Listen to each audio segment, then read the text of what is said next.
प्रिय मित्रों, आज हम श्री कबीरदास जी की दिनचर्या और उनका भगत भाव सुनने का और देखने का प्रयास करते हैं। श्री कबीरदास जी एक ऐसे संत हुए हैं जो ज्ञान एवं परा भक्ति की आनंदमयी अवस्था में सर्वदा स्थित रहते थे। श्री कबीरदास जी ने किसी के प्रभाव में आकर कभी मुँह देखी बात नहीं कही और वे जगत के प्रपंचों से हमेशा दूर रहे। कबीरदास जी उच्च कोटि के सिद्ध संत थे। इन्होंने कभी सिद्धि का चमत्कार प्रदर्शन नहीं किया, अपितु भगवंत की महिमा को, भगवत भक्ति को प्रचार प्रसार ही किया। आज लाखों भक्तजन आपकी वाणी को सुनकर भगवान की भक्ति के रास्ते पर चल रहे हैं। तो आइए सुनते हैं श्री कबीरदास जी की दिनचर्या और उनका भगवत भाव। संत कबीरदास जी अपने जीवन के निर्वाह के लिए ताने बाने से कपड़े बुना करते थे, किंतु आपके हृदय में श्री राम जी का नाम रूप हमेशा चलता रहता था और वे उतना ही कपड़ा बनाते जिससे उनके परिवार का भरण पोषण हो जाए।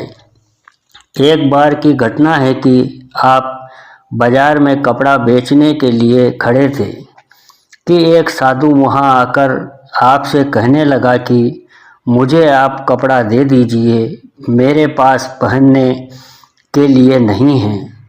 तो कबीरदास जी उस साधु को आधा थान फाड़ कर देने लगे। तो साधु बोला कि इतने से मेरा काम नहीं चलेगा, यदि आप पूरा थान दे दें तो बड़ी कृपा होगी।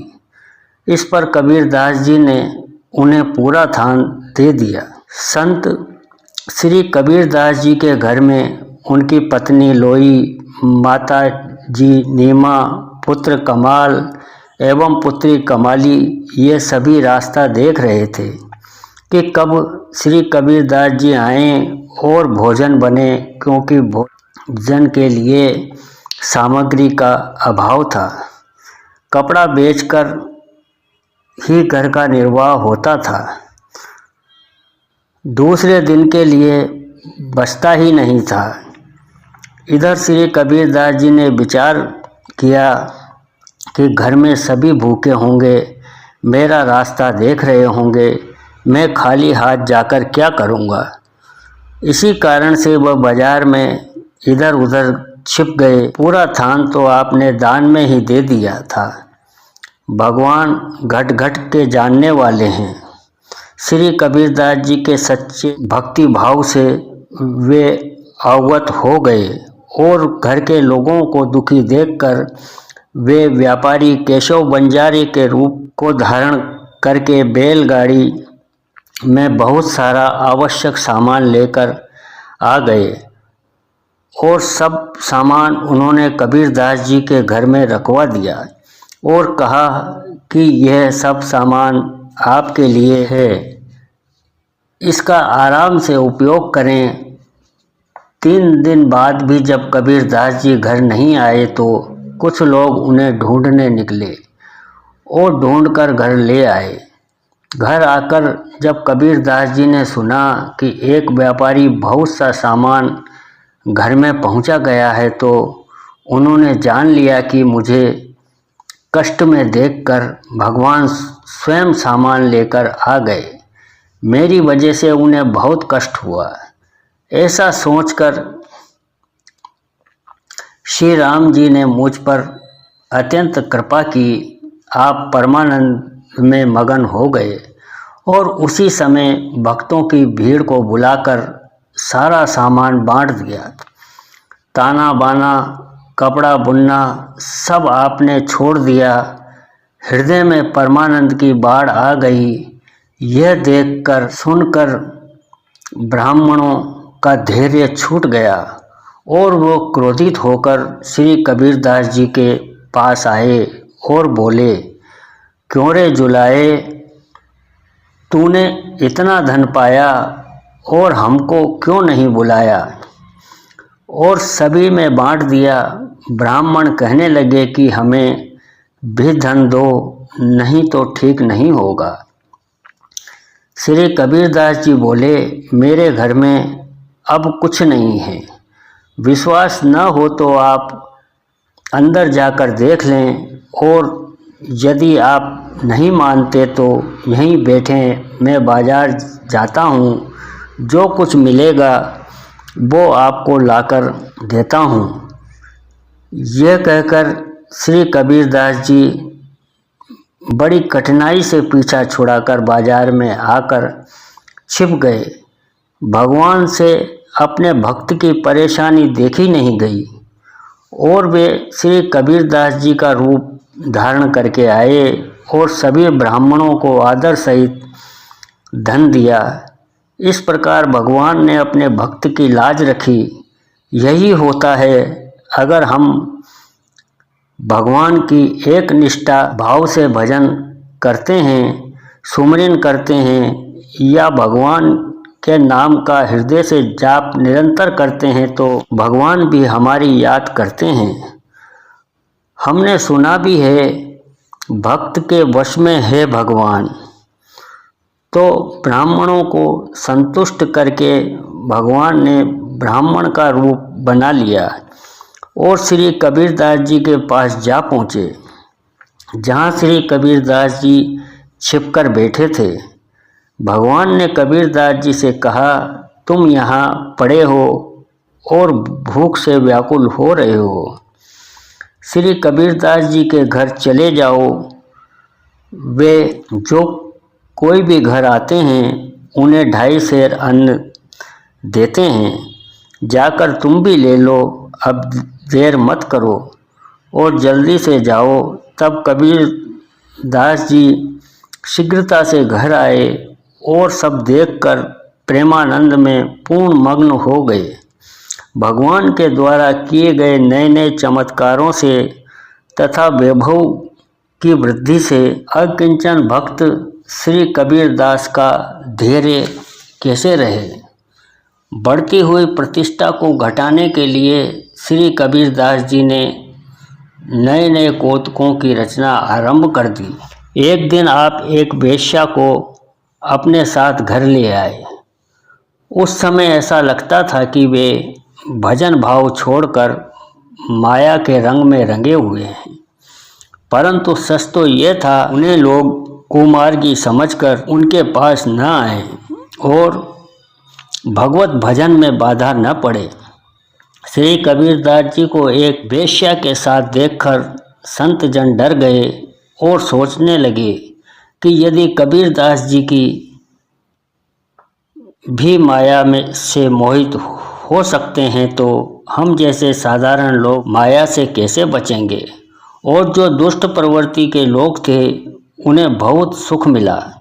वे कहने लगे, हम तो पहले ही कहते थे कि यह ढोंगी है, हमारी बात सच निकली। श्री कबीरदास जी ने जब संत और असंतों के ऐसे भाव जाने, तब वे वेश्या को लिए हुए वहाँ पहुँचे जहाँ काशी के राजा की सभा लगी हुई थी। जो राजा कबीरदास जी का शिष्य था और शिष्य होते हुए भी उस राजा ने उनका सम्मान नहीं किया, लेकिन फिर भी श्री कबीरदास जी वहाँ बैठ गए और भाव विभोर होकर भगवान श्री जगन्नाथ जी का ध्यान करने लगे।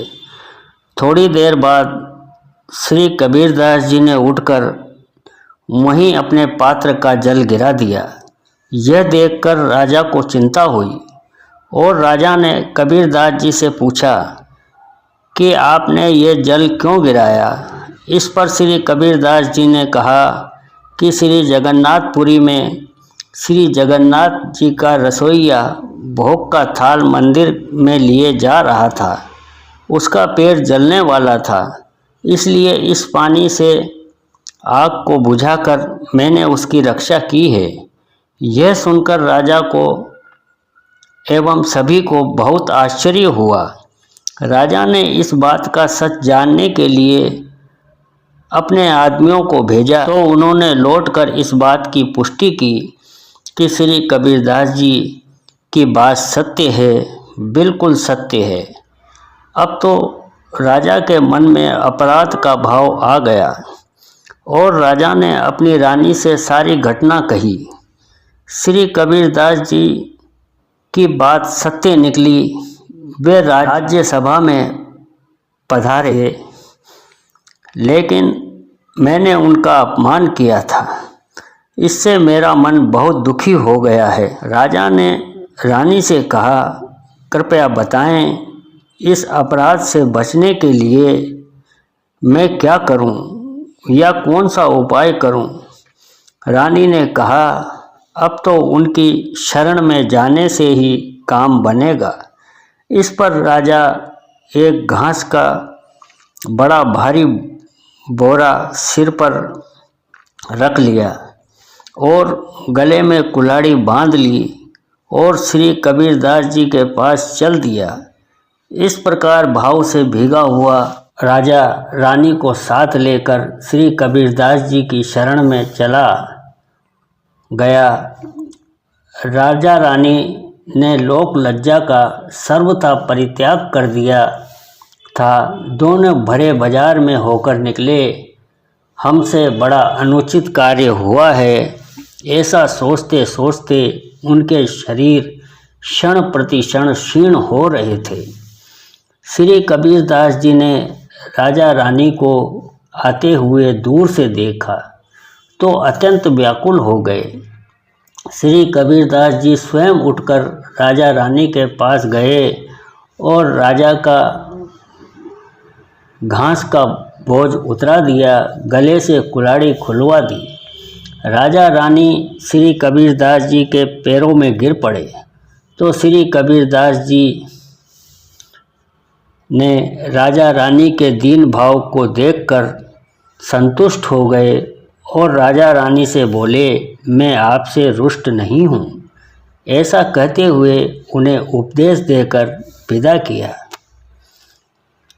सारांश ये है कि अगर हम भगवान के प्रति समर्पण भाव रखते हैं, हमेशा उनका चिंतन करते रहते हैं, उन्हीं पर निर्भर रहते हैं, उनके आश्रित रहते हैं, दुनिया का हर काम उन्हीं का काम समझकर करते हैं, तो भगवान भी हमारी ओर उसी प्रकार देखते रहते हैं जैसे एक माँ अपने नौनिहाल बच्चे को देखती रहती है।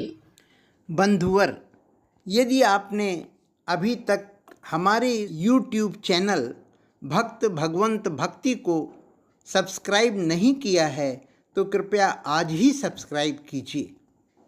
अगर आपको ये वीडियो और प्रयास अच्छा लगा हो तो इसे लाइक करके अधिक से अधिक शेयर करें।